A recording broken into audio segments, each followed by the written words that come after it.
maal fida gadi Waaqayyo isaa jechuudha. Waliin jaalladhu kanaaf wal nyaata. Waliin jaalladhu kanaaf wal amanna. Waaqayyoon isin jaalladhu kanaaf isaaf nama namnu. Malee nu jaalladhee moo maal jedhee Waaqa fuuldura kan dubbadhaa hin namsina. Maal jedhee bichuu ko shawwata. Waltaadha keessa kana dhibba caafa isaatu mana waan qabu xalayyaa sana gatu jiru jaatamii jira. Maal jedhee michuu ko gaddisiisa jenna ture jira. Amma garuu Waaqayyoon jaalladhu waan ta'eef kan barbaadu dubbannaa kan barbaadu taallaa. Singgala ada dokter itu dalam itu. Kadang-kadang tu juga ada publik mana tu dulu. Jangan tu soal tu lewat tu jangan tu. Luka sila pastor ibu badan berbaca sum. Sila jasuh nak ibu badan berbaca sum. Jangan lagi kerja tu mata sila tim bawin. Sila tim takka joleke sambil joleke sasarada merti tadi kan mereka jolek bahaya jolek tadi ni. Ucap kau pada wanita di desa sasarada merti tadi kan mereka ucap bahaya kan. Akai hari itu. Timbada kan, malif, sinjal lega. Apa aku ada kau anjir ubi? Apa ada yang tiada main sana main jalan bukan saja. Eda tu dah dewa ada. Yang muncul mai, yang sering hari kau tiada kau. Isi jalan deh. Aku cakap kalau nak buat degesu, kesah bayar kita orang kumar juga. Kamu dan desa tadi ni banjir. Hal tu macam ni kisah dekat ada dia. Mana beri mana kisah. Hal kita bangga pada aku. Maal bujur ko mak bujur te to ti dream jela inni kero setting bowe mali betu najani utu jalan ne sila baba jela ambalu utu jalan ne sila sene ka kana ke sambalu so na mai wa ke ni jalan nu gara sa ta kale bi ko ke ma garga amen inni kero jalan kana si ame ka dewi ara ru ko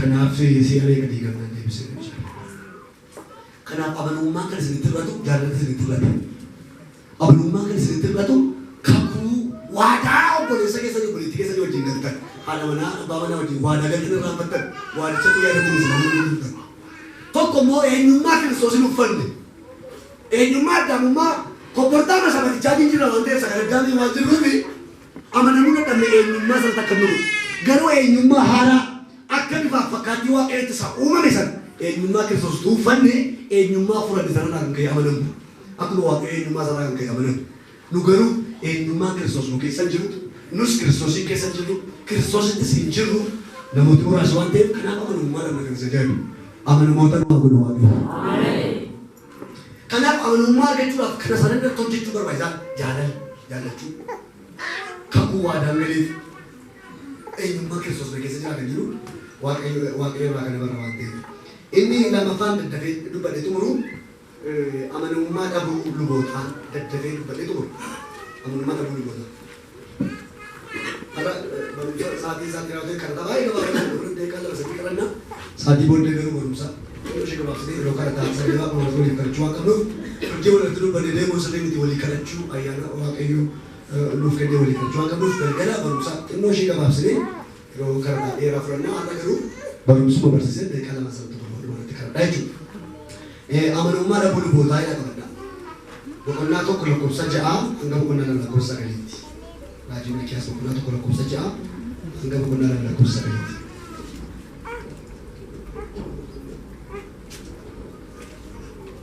Eksir kata orang kumaja cura, kena tu kalau kursa jam, la kursa besar itu sudah sangat besar cura. Kena la kursa tu kau kaya besar itu kan justru sudah sangat besar cura, kena ini nak kasih kan. Barang aku mau pakai satu jali tu tapi kamu tu isanis mau tu tak, lupa tapi raja tu kan. Kamu pakai sedari nabi kamu kan sama tujuh kan? Isang kisah luboti warna nama kayu abatan amanam kota lubuman ulaga baik ulaga kudawai macam kulisa isa kisah ulaga gudan lubota ini yang gudan awal lumar kan sih nanti kita tadi pokok fasa boleh tu kenal dengan konsep lebih tadi waktu iwai sahaja kabur batu ijoolleen eeliinis anaaf amanuu mul'atan angaruu luba amana mamaan godhe argadhee kwaalitii guddaan luboota amanamummaan eenyuun biratti barbaachisa amanamummaa tokko yaada waaqayyoo saba waaqayyootti dubbatu waan ta'eef wangeela barsiisu waan ta'eef waaqayyoof macaafa qulqulluudhaaf amanamuu kana jiraata saba waaqayyoo qabatanii gara waaqayyootti dhiyaatus waan ta'eef saba waaqayyootiif amanamuus kwaalitii guddaa lubootaati amanamummaan Hakas bara kamu fati, quality guddaan tajaajila waaqayyo barbaadu jiraate amanummaan ameen. Gaafa barsiifnu macaafa maal ta'uu qabna? Amanamuu qabna. Waaqayyoo amanamuu qabna. Saba waaqayyoo wanta tajaajilu kanaaf amanamuu qabna.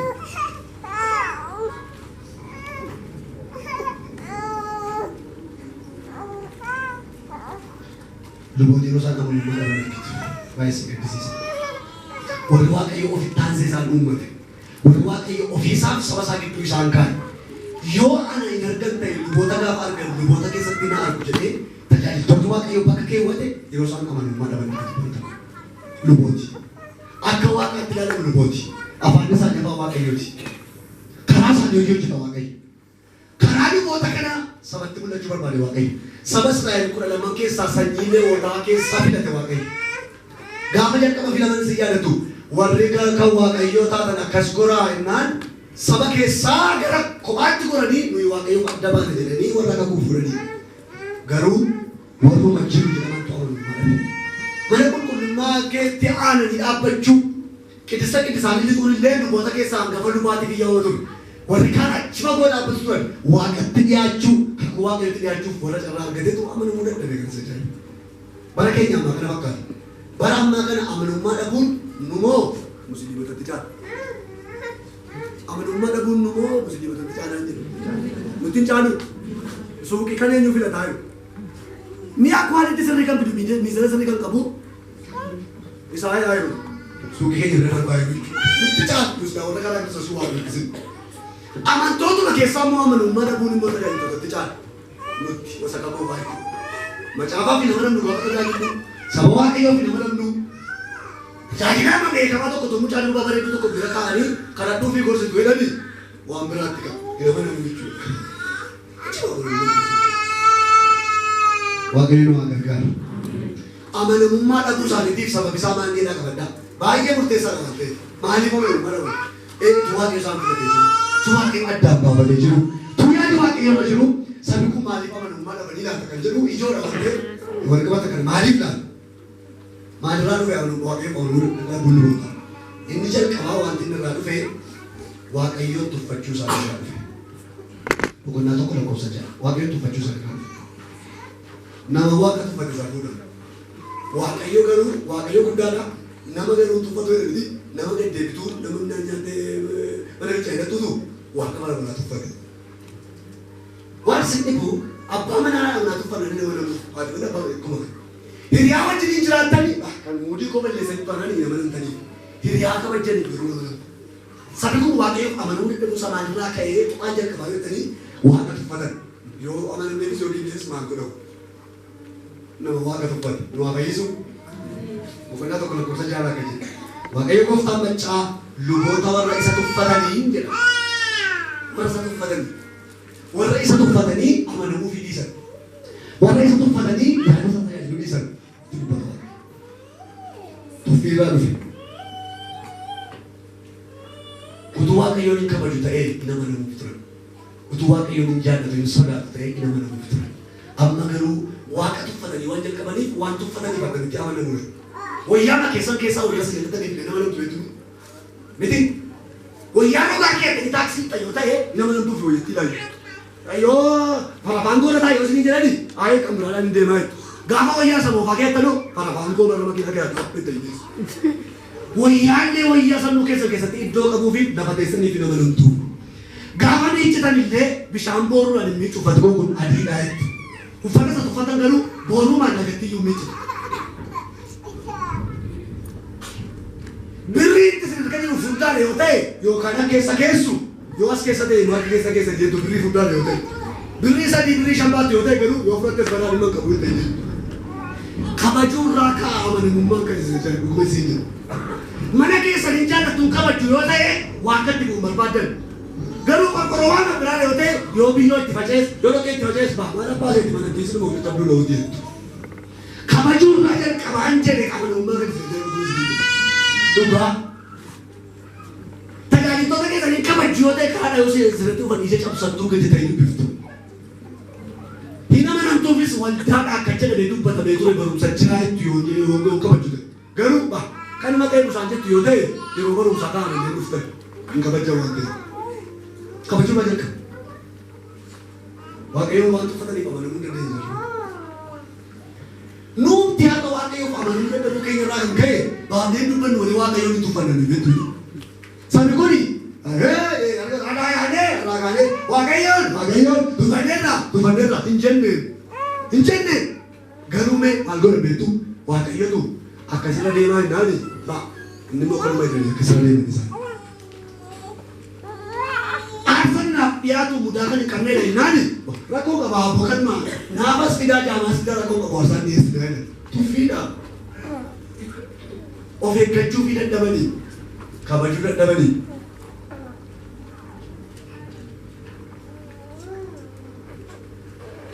Anas waan Waaqayyo jedhe irraa bahanii karaa foonii karaa seeqaa dhaguu tuffii Waaqayyo agarsiisa. Maal akka yeroo Waaqayyo nan kabaja. Macaafa kana toluu lafa ta'ee jira ta'ee eenyuyyuu naani labaafuu. Waaqayyo kana isin aarsatu mata dubbatan. Haasanii waramne. Waan inni jedhu gochuudhaan beekama kan jiru. Ameen. Waan isa jedhamu hoolaan bara kakuu moofaa kisseen fuuldura deemu booddee deemti. Yoo kabajje yoo tissee ishee barbaadde duukaa deemti. Yoo jibbite yoo biraa deemti. Anas Waaqayyoon biraa deemi hundi Waaqayyoon tuffachuu karaa isaa yeroo isaa deemti. Nu gargaaru Waaqayyo. Kan isa jedhamu Waaqayyo kun Waaqa tuffatamu beekuu ta'e dhugaa.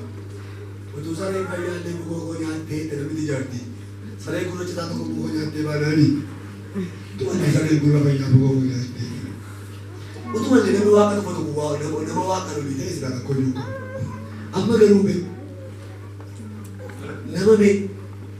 Mataa bu'uun tokko sareen garaa ciniinaa tokko garaa kasaan tokko kan guleessi. Dhokkeetu Waaqayyoon tuffatu. Oke ramai. Amin.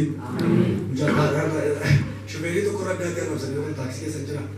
Itu makina nanti. Itu tu lebih tu makina dia ada benar ada tin boleh makina di ibu itu kan. Ada mana nak cekak? Abang, jadi Indo. Shuferi itu awal ini ramai. Agar semua ini awal ini ramai saja. Biar nama kuat koran tu koran. Nama waktu berapa tu Waaqayyo dengan Waaqayyo itu. Waaqayyo tu berjumpa dengan orang Luka. Kalau saja ibu Waaqayyo, jangan lupa dijalan tiga di sini. Wahai di situ, wahai ofis saya undang semua. Wahai ofis saya undang semua. Me Waaqayyo kalau itu foto kita usah tengok tu Waaqayyo wahai foto tu sini. Sini Waaqayyo ni dia saudara tu dari mana? Kau sini, akasan saudara ni. Akasan saudara ni je. Contoh Waaqayyo wahai saya sekisah. Waaqayyo gooftaan macaanu booda warra isa tuffatanii ilmi abbaa isaatii fi amma Waaqayyo iddoo kanatti ani eenyudha jechuudha. Abbaan isinoo ilma kooti jechuudha. Abbaa eegan ta'ee jedhe waan ta'eef Waaqayyo abbaa. Waaqayyochi abbaa namnu ayinnaa. Harreen iyyuu maa itti dhangalaan badhuyyuu. Alumata abbaa keetii itti dhangaangeedha. Waaqayyo warra isa tuffatan kanaani jarana yeroo rakkinaa'u abbaan jettu abbaanin kabajamu hiyyeedhaani. Irkan abbaa ta'e የሚገባኝ ክብር ወዴት አለ?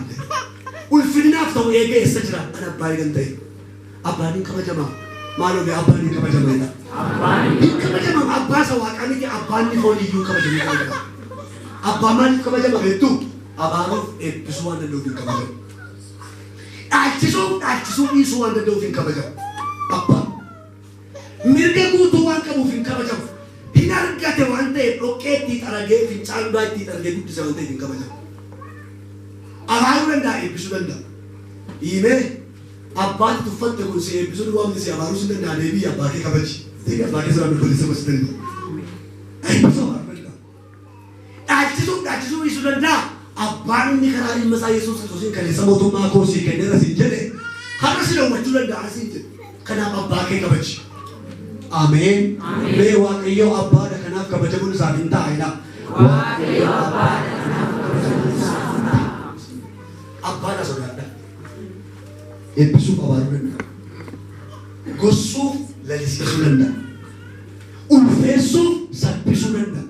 Ol kaasuuf gadi buusuu danda'a. Abbaan iyyuu mataa yoo Waaqayyo dhuguma isin jedha. Asodaan nu jedha. Haa manamnuuf dhuguma isin jedha. Kana dhumaa miti isa hojjisiifatudha Waaqayyo. Hojjetootaan jedhama.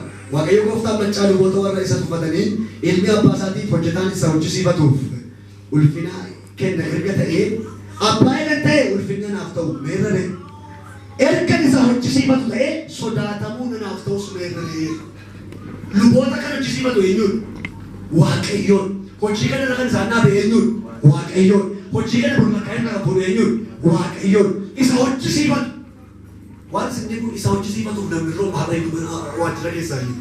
Xinnoo seera kan dhufe ennaan harrabatoo gargar isin jedhu. Teessanii keenya taa'achaa yoo ta'e alaaf dhufu shakkan godhe walitti deebisu. Maaliif isin ari'uu danda'a?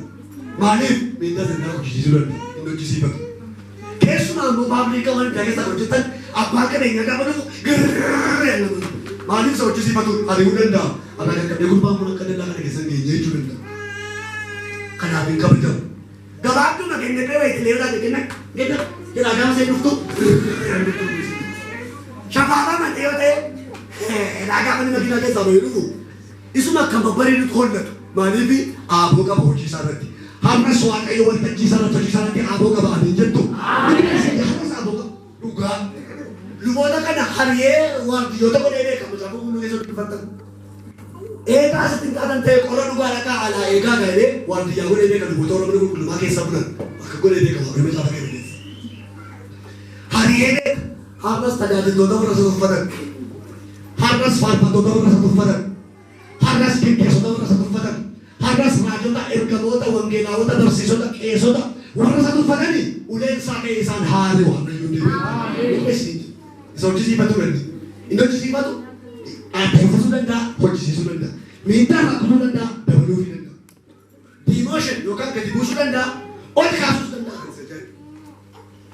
Kalau namooti baay'ee diimooshinii irra jiru dhugaa dur konfiraasii yoo waggaadha itti deeqamsiifatan malee jiru har'ame sammaduraa akka galgala baastan sammaduraa akka galgala tura wante isa akkam akkamii argata sammaduraa kana tajaajila lafa reedaa irra tiraayidooti baay'ee har'ayyuu dhugaa diimooshinii itti baay'ee dhugaa waaqayyoon tuffannaa waaqayyoon lafa isaan kaa'e har'ayyuu nama baay'ee birrii masee kanaan dura shakkaratanii wayyaa bidditachaa hin malu dhugaa baay'ee gadi bu'ee har'ayyuu Gana harta sa waaqayyo abin jettu gudiftanii. Ameen. Ergi ol kasa raasaa ka godhate waaqayyo ina.